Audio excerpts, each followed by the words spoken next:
ನಾನು ಶ್ರೀರಾಮಚರಿತೆಯಲ್ಲಿ ತಮಗೆ ಪ್ರಶ್ನೆಗಳನ್ನು ಕೇಳ್ತೀನಿ. ತಯಾರಾಗಿದ್ದೀರಾ? ಮೊದಲನೇ ಪ್ರಶ್ನೆ ತಮಗೆ ಸಪ್ತ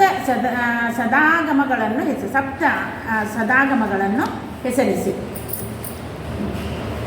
ಋಗ್ವೇದ, ಯಜುರ್ವೇದ, ಸಾಮವೇದ, ಅಥರ್ವಣ ವೇದ, ರಾಮಾಯಣ, ಮಹಾಭಾರತ, ಪಂಚರಾತ್ರಾಗಮಗಳು. ಸ್ವಲ್ಪ ಜೋರಾಗಿ. ಋಗ್ವೇದ, ಯಜುರ್ವೇದ, ಸಾಮವೇದ, ಅಥರ್ವಣ ವೇದ, ಮಹಾಭಾರತ, ರಾಮಾಯಣ ಮತ್ತು ಪಂಚರಾತ್ರಾಗಮಗಳು. ಸರಿಯಾದ ಉತ್ತರ. ನಿಜವಾಗ್ಲೂ ಎಲ್ಲ ಅದನ್ನು ನೆನಪಿಟ್ಟುಕೊಂಡು ನೀವು ಹೇಳಿದ್ದು ನಿಜಕ್ಕೂ ಚೆನ್ನಾಗಿದೆ. ಏನಂತಂದ್ರೆ ಅದನ್ನ ಅಧ್ಯಯನ ಮಾಡ್ತಾ ಇರ್ತೀರಾ? ಸ್ವಲ್ಪ ಮಾಡ್ತಾ ಇರ್ತೀವಿ. ಸ್ವಲ್ಪ ಮಾಡಿದ್ದಕ್ಕೆ ಇಷ್ಟು ಬಂತು. ಇನ್ನು ಜಾಸ್ತಿ ಮಾಡಿಬಿಟ್ರೆ ಇನ್ನು ನೀವು ಬೇಕಾದ ಹೇಳ್ಬಿಡ್ತೀರಿ ಅಲ್ವಾ? ಶ್ರೀರಾಮಚರಿತೆ ರಸಪ್ರಶ್ನೆ ರಥೋತ್ಸವ ಕಾರ್ಯಕ್ರಮಕ್ಕೆ ತಮಗೆ ಸ್ವಾಗತಮ್ಮ. ತಮ್ಮ ಹೆಸರನ್ನು ಹೇಳಿ. BA ಉಮಾಬಾಯಿ. ಹಾಂ, BA ಉಮಾಬಾಯಿ. BA ಮಾಡಿದ್ದೀರಿ ನೀವು? ಇಲ್ಲ, ನಾನು BA ಮಾಡಿ LLB ಮಾಡಿರ? BCom ಮಾಡಿ LLB ಮಾಡಿ BSc ಮಾಡಿ. ಓಕೆ, ತುಂಬ ಸಂತೋಷ. ಸೊ ಲಾಯರು ನೋಡ್ರಿ. ಒಳ್ಳೆಯದು. ತಮಗೆ ನಾನು ಶ್ರೀರಾಮಚರಿತೆಯಲ್ಲಿ ಪ್ರಶ್ನೆಗಳನ್ನು ಕೇಳ್ತೀನಿ. ಹಾಂ, ಶುರು ಮಾಡಲಾ? ಓಕೆ. ತೈತ್ತಿರೇಯದಲ್ಲಿ ರುದ್ರದೇವರಿಗಿಂತ ಬ್ರಹ್ಮದೇವರು ಎಷ್ಟು ಗುಣದಿಂದ ಅಧಿಕರು ಎಂದು ಹೇಳಿದೆ. ತೈತ್ತಿರೇಯದಲ್ಲಿ ರುದ್ರದೇವರಿಗಿಂತ ಬ್ರಹ್ಮದೇವರು ಎಷ್ಟು ಗುಣದಿಂದ ಅಧಿಕರು ಎಂದು ಹೇಳಿದೆ. 3 ಗುಣದಿಂದ. ನೋಡಿ, ಸಿಂಪಲ್ ಹೇಳಿಬಿಟ್ರಿ ನೀವು. ಸರಿಯಾದ ಉತ್ತರ.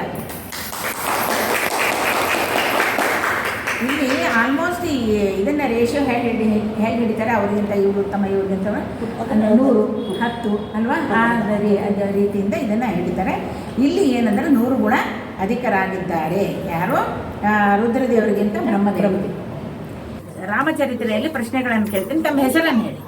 ಮಂಗಳಾ ರಾಮಮೂರ್ತಿ. ಮಂಗಳಾ ರಾಮಮೂರ್ತಿ. ಓಕೆ, ತಮಗೆ ನಾನು ಪ್ರಶ್ನೆಗಳನ್ನು ಕೇಳ್ತೇನೆ. ಶೇಷ ಪದವಿಗೆ ಬರುವ ರುದ್ರ ಮತ್ತು ಗರುಡ ಇವರಿಬ್ಬರು ಯಾರಿಗೆ ಪ್ರತಿಬಿಂಬರೆನಿಸುವರು? ಶೇಷ ಪದವಿಗೆ ಬರುವ ರುದ್ರ ಮತ್ತು ಗರುಡ ಇವರಿಬ್ಬರು ಯಾರಿಗೆ ಪ್ರತಿಬಿಂಬರೆನಿಸುವರು? ವಾಯುದೇವರಿಗೆ ಪ್ರತಿಬಿಂಬರೆನಿಸುವರು. ಸರಿಯಾದ ಉತ್ತರ.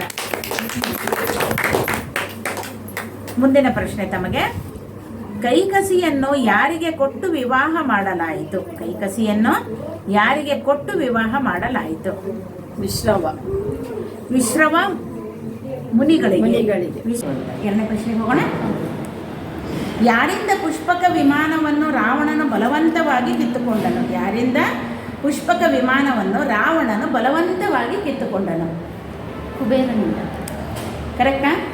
ಕುಬೇರನು. ಅದು ಕುಬೇರನ ಹತ್ರ ಅವನ ಹತ್ರ ಇರುತ್ತೆ. ಯಾಕಂದ್ರೆ ಅವನ ಸುಮಾರು ಎಲ್ಲ ಇದನ್ನು ಸಂಪತ್ತನ್ನು ಅವನಿಂದ ತಗೊಂಡಿದ್ದಾನೆ. ಹಾಂ, ಅಲ್ಲೆಲ್ಲ ಫೈನಾನ್ಷಿಯರ್ ಯಾರು? ಕುಬೇರ ಅಲ್ವಾ?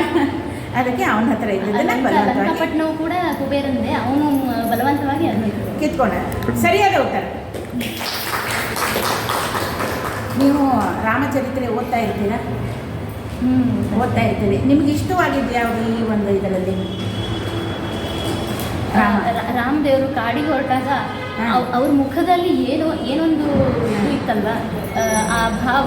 ಅವರು ಮುಂಚಿತವಾಗಿ ಅವರು ಕೈಕೇಯಿ ಇವಾಗ ವನವಾಸಕ್ಕೆ ಕಳಿಸ್ಬೇಕು ಅಂದಾಗ ರಾಮದೇವ್ರನ್ನ, ಅದಕ್ಕಿಂತ ಮುಂಚೆ ಏನು ನಗುಮುಖ ಇತ್ತು, ಅವ್ರ ವನವಾಸಕ್ಕೆ ಹೋಗು ಅಂದಾಗ ಕೂಡ ಅದೇ ಥರ ಮುಖ, ಏನೋ ಹಾವಭಾವ ಏನೂ ಚೇಂಜ್ ಆಗಿರಲಿಲ್ಲ. ಆ ಥರ ಒಂದು ಅವರಲ್ಲಿ ಯಾವುದೇ ರೀತಿಯ ಬದಲಾವಣೆಗಳಿಲ್ಲ. ಕಷ್ಟ ಬಂದರೂ ಸುಖ ಬಂದರೂ ಒಂದೇ ಥರ, ಯಾವಾಗೂ ಹಸನ್ಮುಖರಾಗಿ ಎಲ್ಲ ಇದಕ್ಕೂ ವನವಾಸ